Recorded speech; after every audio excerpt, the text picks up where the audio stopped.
Honestly, the patch is probably not happening today, right? Can we all agree on that? It's probably Friday, I think. So, I mean, I know for one, I'm just gonna be sitting here.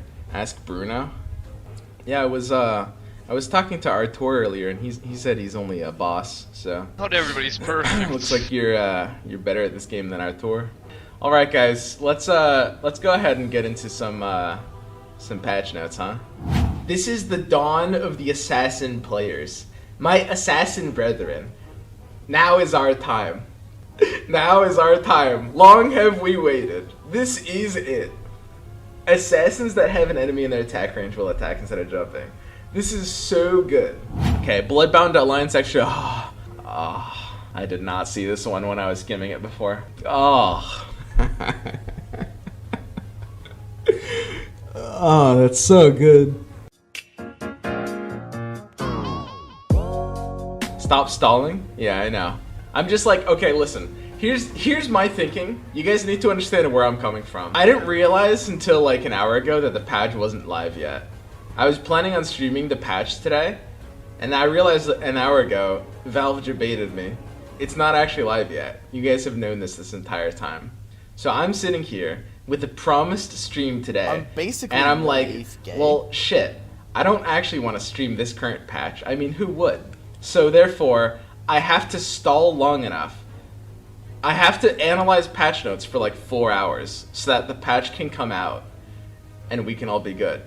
Now, the problem occurs when I realize there's no known universe in which this patch is actually dropping at a reasonable time. Like, if it drops today, which I would be thankful for, it is literally going to be like 7 hours from now, I think. Right? Perfect. Alright, guys. This is it. You've waited this long. Finally, patch notes review.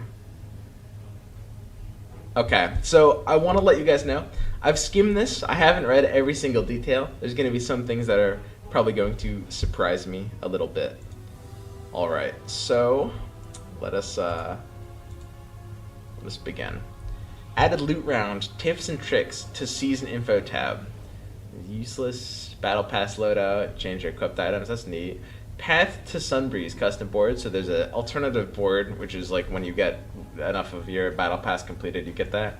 Fixed high CPU utilization on Mac OS, yeah, but I mean, who the hell uses Mac in 2019? Removed code that caused crashes and kept code that doesn't cause crashes. Classic Valve patch notes. Buffed. What's buffed? What do they buff? See, this is why I don't read the in-game notes, guys. This happened last time too. Then something got increased over here. I guess it's supposed to just... There's not supposed to be a new line here. It's just buffed Battle Pass XP. Wait, what the heck? And then increased Battle Pass XP down here? God damn it. Use browser? Guys, I don't know how to stream my browser. Invisible units, obviously. What the heck? What is this supposed to be saying? I don't understand. It says buffed Battle Pass XP rewards for playing matches. Okay. So it's just like there's 2 new lines here when there's not supposed to be. So it's you know, it's just like changing XP gain and stuff like that. Increased Battle Pass XP rewards for different tiers of daily challenge, POG, you know. Okay, here we go. The good stuff. We get into the meat of the patch, okay? And this is the part where the stalling really starts to begin. Combat persists while some abilities complete their attacks. Lich, Witch Doctor, etc. We may never know what etc. means. It's anyone's guess. I mean, so this is kind of like already a little bit what they did before. Didn't they kind of already do this before? They said like they gave it 5 extra seconds for projectiles like Lich and Witch Doctor, right? So it's just, it means it's, instead of 5 seconds, it's just wait until everything ends. Gyro Bomb can finish now? Okay, okay. Interesting. I like it.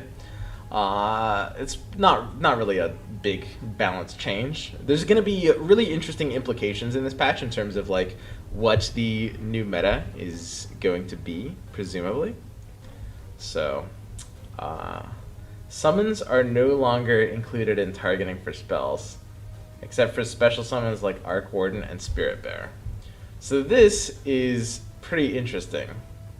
So what this means is basically normal summons will not get like doomed or fingered, basically. This is not really going to be changing too much, really. It's just basically makes them a little bit cleaner. Isn't this like a nerf to summons? The fact that summons could eat like certain abilities is probably a benefit to them, right? All things considered. Presumably it means, you know, some of your positive spells like Warlock Heal won't work on them, but I mean, realistically speaking, you know, whoever wants Warlock anyway. Okay. Fixed box in assassins not jumping towards the enemies. That's not too much of a change. That happened under like really niche circumstances anyway. Assassins that have an enemy in their attack range will attack instead of jumping. Alright guys, so this is the start of it. Yo, Ito Dantes, welcome to the 1/8 Gate Club. So, this is it. This is the dawn of the assassin players. My assassin brethren.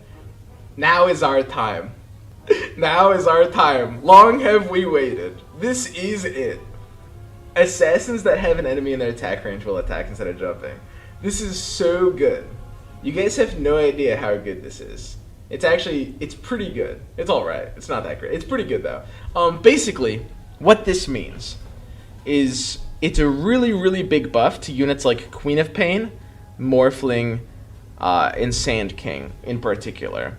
You don't even really have to run them as assassins. Like, even completely irregardless of the fact that they're assassins.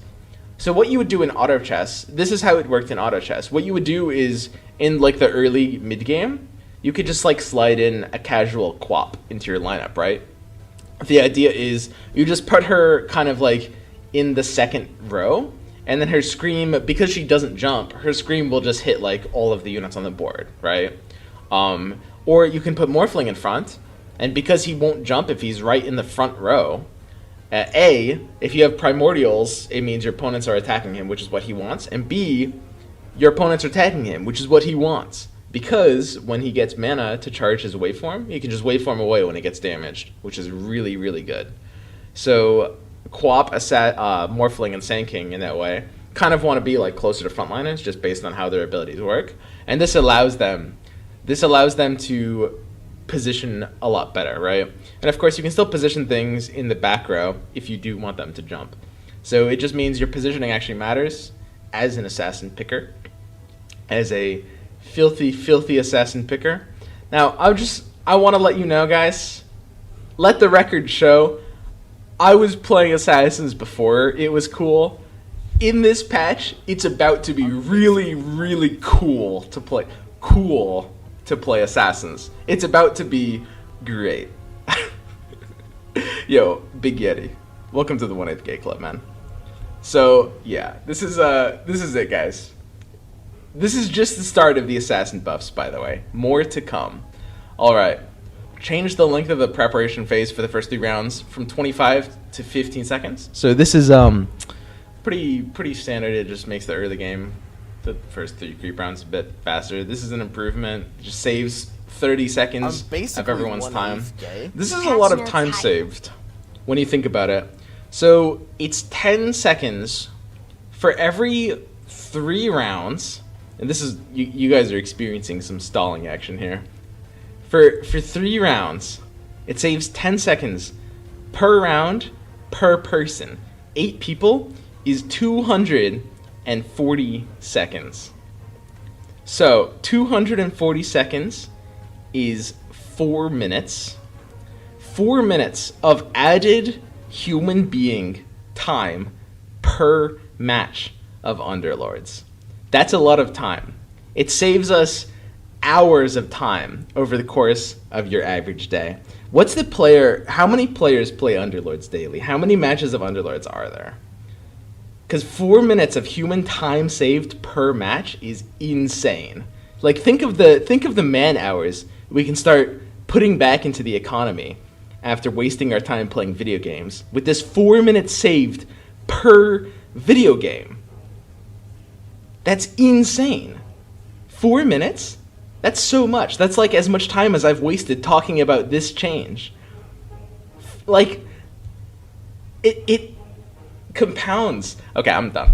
Alright, don't target healing disabled units for healed. Don't target them. Is this patch notes telling me what to do? Dude, I don't let no patch notes tell me what to do. What is this? Don't target healing disabled units for heals? Do what I want. Don't... what the... What's going on? Yo, Tim Shellwoo, welcome to the 1/8K club, man. It's just giving me a tip? The fuck? What is this? Don't target healing disabled units for heals. Okay, game, I won't. There is now a notification when someone completes their win streak. Auto. You won't see heroes from previous shop whenever you reroll a shop. Ah, this I like. So, this is a mechanic in auto chess that I was calling blacklisting after a mechanic in Gwent that I called blacklisting, which is basically the idea of like when you reroll a shop, every of the 5, well, it's up to 5 because there could be duplicates. Any of the up to 5 heroes you see won't be seen again in your next shop. They get blacklisted from, you know, the pool of random heroes that you're going to see in your next shot temporarily. Only when you manually re-roll, not during natural rolls going into the next round. So this is really interesting. It's basically a buff to rolling in general. The value of gold being put into rolling just got stronger. Seems like a subtle change. It honestly does. I wish I could like highlight this, but you know, it seems like a subtle change, but it's actually a pretty big deal. It basically just buffs rolling as a concept, period, like across the board. So strategies like just like super aggressive leveling will typically get a little bit worse because using gold for rolling as opposed to leveling got a bit better. It's buffed to 3 stars in general. Building 3 stars is just easier. It's buffed to certain